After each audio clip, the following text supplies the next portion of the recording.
প্রিয় দর্শক, কেমন আছেন? আশা করছি আল্লাহর রহমতে ভালো আছেন। আমিও ভালো আছি। আমি আবারও নতুন আরেকটা ভিডিও নিয়ে হাজির হলাম। নতুন বলতে এই ভিডিওটা আপনারা হয়তো যদি দেখেন তাহলে লাইনার পিস্টন যে নতুন লাইনার কিভাবে চেক করবেন বা কিভাবে বুঝবেন যে নতুন লাইনারে সমস্যা আছে কিনা, এগুলো আপনারা বুঝতে পারবেন। এটা একটা 4 ঘোড়া ইঞ্জিনের লাইনার। এর মডেল হলো CD 175 মডেল।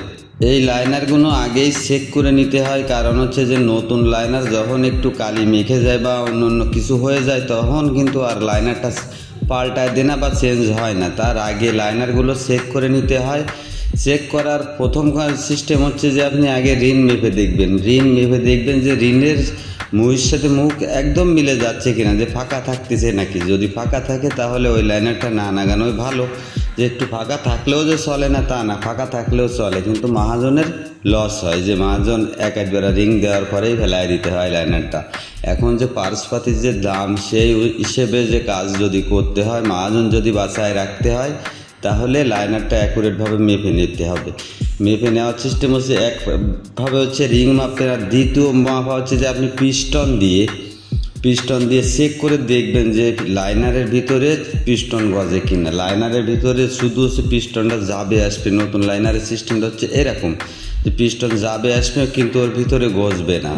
তারপরও বলি, ভিডিওটা যারা দেখছেন বা পরবর্তীতে দেখবেন, যদি চ্যানেল নতুন হয় আমার চ্যানেলটি সাবস্ক্রাইব করে রাখবেন। যাদের সাবস্ক্রাইব করা আছে তাদেরকে অনেক অনেক ধন্যবাদ।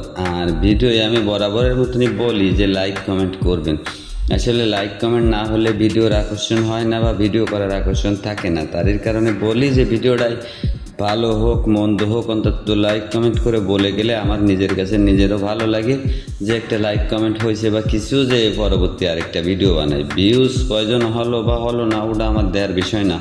আমার কাছে কথা হচ্ছে যে ভিডিও কি হচ্ছে, ভালো হোক মন্দ হোক বলবেন তো। তাই বারবারই বলি, ভিডিওয় লাইক কমেন্ট করবেন। আমি যেভাবে আপনাদের মেপে দেখানোর চেষ্টা করতেছি, আগে হয়তো দেখেছেন আমি মোবিল রিংটা মাপেছি, তারপরে পিস্টনটা দিয়ে দেখেছি, তারপরে অন্য বাকি যে রিংগুলো সবগুলোই মাপলাম। আসলে রিংগুলো অ্যাকুরেট মেপে দেখে তারপরে যদি আপনারা ফিটিং করতে পারেন, তাহলে অন্তত যে নতুন লাইনার পিস্টন ফিটিং করলে যে মোবিল খাওয়ার সম্ভাবনা বা শর্ট হওয়ার সম্ভাবনা থাকবে না।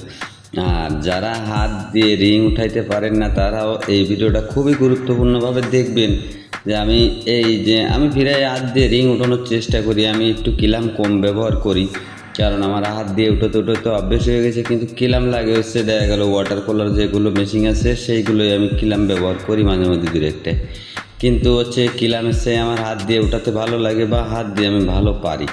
তার কারণে আমি হাত দিয়ে উঠানোর চেষ্টা করি। আর যারা হচ্ছে নতুন কাজ শিখতেছেন, এদের সবার কাছে হয়তো কিলাম নাই বা কিলাম কিনে পারেন নাই, তাদেরকে আসলে তারা যদি এই ভিডিওটা দেখে তাহলে হচ্ছে এইসব কাজ করতে তাদের আর কোনো সমস্যা হবে না বা হওয়ার সম্ভাবনাও থাকবে না। কারণ হচ্ছে যে এগুলো হচ্ছে দেখা আর কিছুই না। যে দেখে যদি আপনারা করতে পারেন, যে আমি যদি পারি তা আপনারা পারবেন না কেন, কথা হচ্ছে এইটাই। তারপরও রিং লাগানোর পরে এই যে পিস্টনটা এইভাবে সুন্দর করে ধুয়ে নিতে হবে বলতে ডিজেল দেওয়ার পরে, ডিজেল দিয়ে ধুয়ে দেওয়ার একটাই কারণ, অনেক সময় বালির দানা টানা থাকতে পারে, তার এই কারণে ডিজেল দিয়ে ধুয়ে নেওয়ার পরে তারপরে দিবেন মোবিল দেওয়ার পরে লাইনারও একটু মাখাতে হবে, যে লাইনারে না মাখায় দিলে আবার স্লিপ হবে না।